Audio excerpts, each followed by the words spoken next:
What's good, people? We back with another video. This one detailing my 5 favorite off seasons.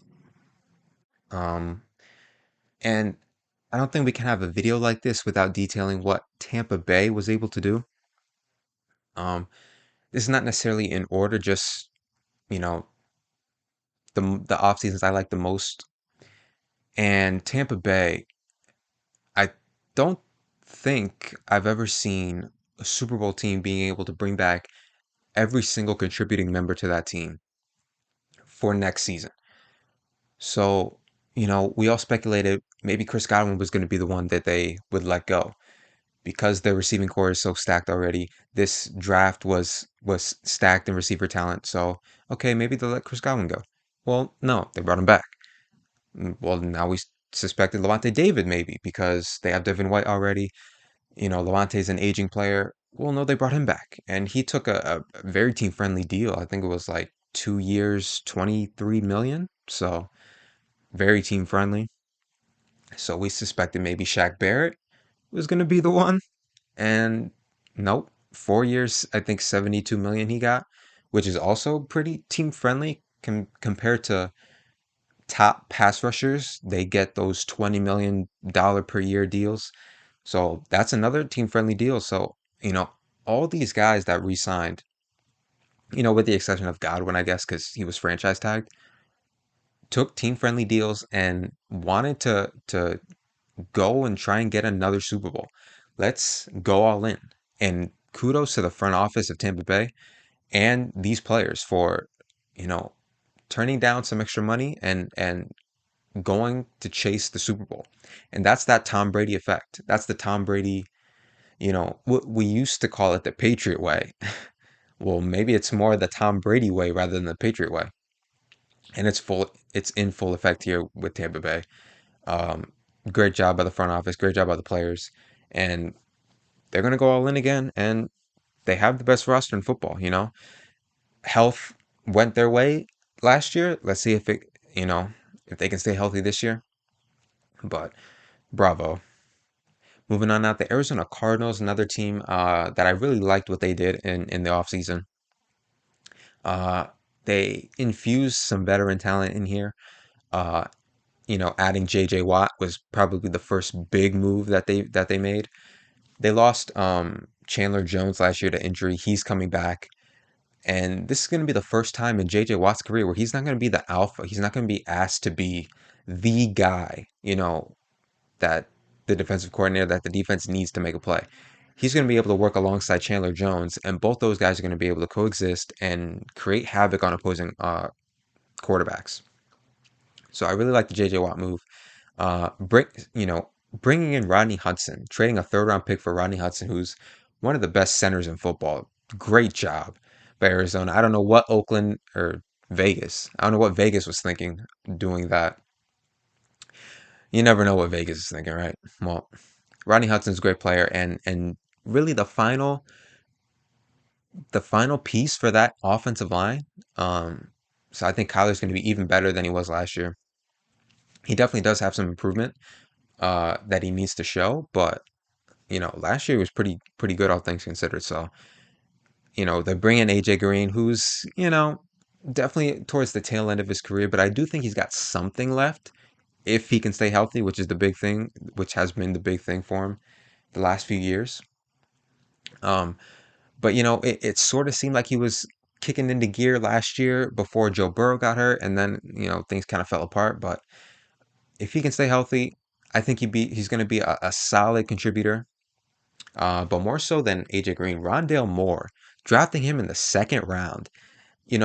I kept saying, or in my what I would do mock draft, that Jalen Waddle would be a great fit for Arizona.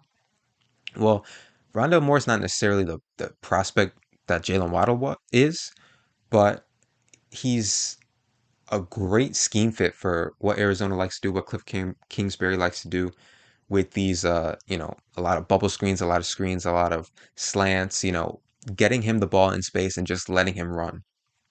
And I also think he could be a very good deep threat with, and a great complement opposite DeAndre Hopkins, as well as, building for the future because they do have Christian Kirk on the roster, but this is the final year on his contract, so maybe they don't bring him back and Rondell Moore fills that role.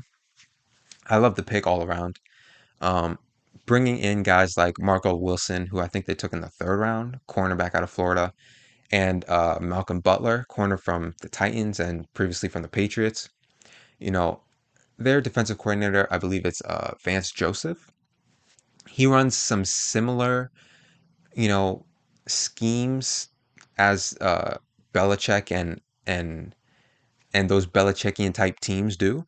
So I think Malcolm Butler is a good fit for that, as well as Marco Wilson being able to learn from a guy like Malcolm Butler, being able to learn from Byron Murphy, who they have in the slot. Buda Baker's there in the secondary as well. So this defense is starting to round out. As they took who did they take in the first round? I'm blanking on his name all of a sudden. Um, Out of Tulsa, the linebacker out of Tulsa. He's going to be their true middle linebacker. And they took Isaiah Simmons 2 years ago. He's going to be, he's going to be that, rangy, safety hybrid dime backer that they can do a whole bunch of things with Isaiah Simmons there. So overall, I think Arizona is in prime position to make the playoffs this year. They got better. They finished 8-8 last year.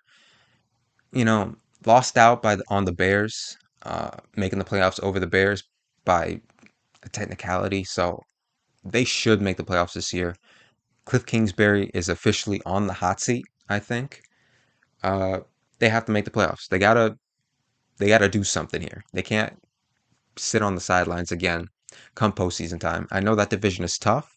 I know the Niners are gonna get better. I know the Hawks are gonna get got better. I know the Rams have gotten better, and we'll touch on that in a bit.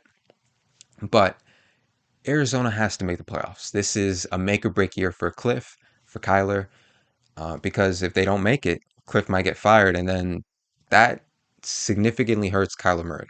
So we'll see what happens.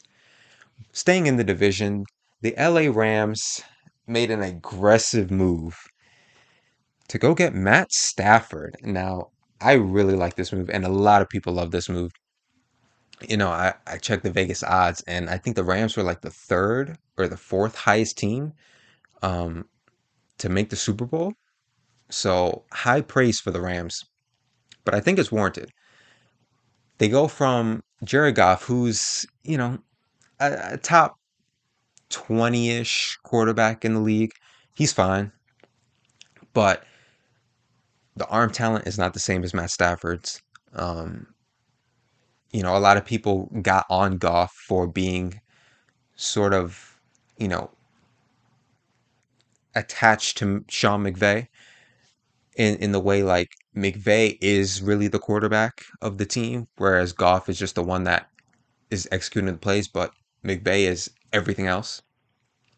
Well, with Matt Stafford, a guy who can be his own player, and then you add on Sean McVay, like this is going to be a dangerous team. And the defense was number one a year ago. I know they did lose some players, but overall, the top guys are still there. Jalen Ramsey, Aaron Donald, among others, are still there. So I think just with the move, adding Stafford to this team, they are going to be very hard to beat. Um, I keep thinking back to their game against Tampa last year. Excuse me, Tampa last year, where Jared Goff, I think he had like two or three interceptions. He didn't look great, but they still won in convincing fashion. You put Stafford in there, they could have blown that Tampa team out that day. I think they're going to blow a lot of teams out.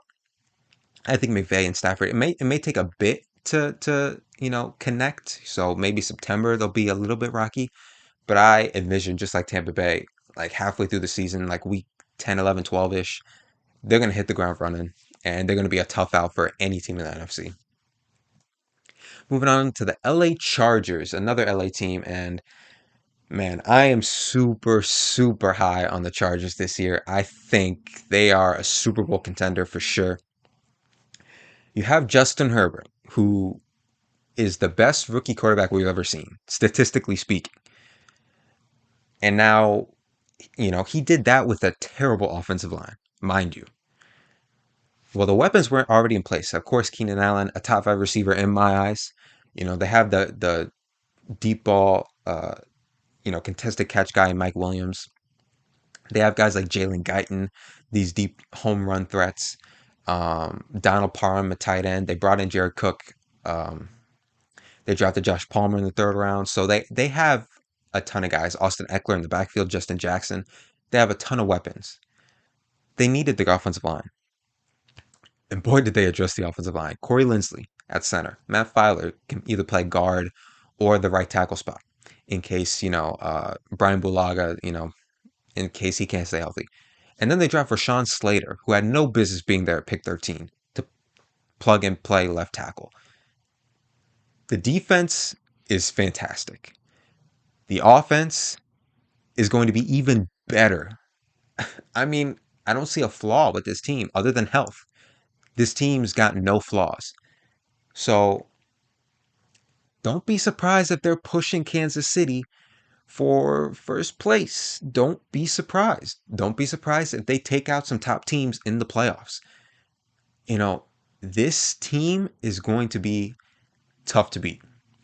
And I can't wait to watch them. I'm actually thinking about going to the Browns Chargers game um, as a Browns fan, and then being able to watch Justin Herbert in person as well. That game would be amazing. So I'm super high on the Chargers. Can't wait to watch them. Hope everything breaks their way in terms of health, because that's been the one thing to take them out. It feels like the last couple of years. Um, but other than that, I really don't see how the Chargers don't make the playoffs.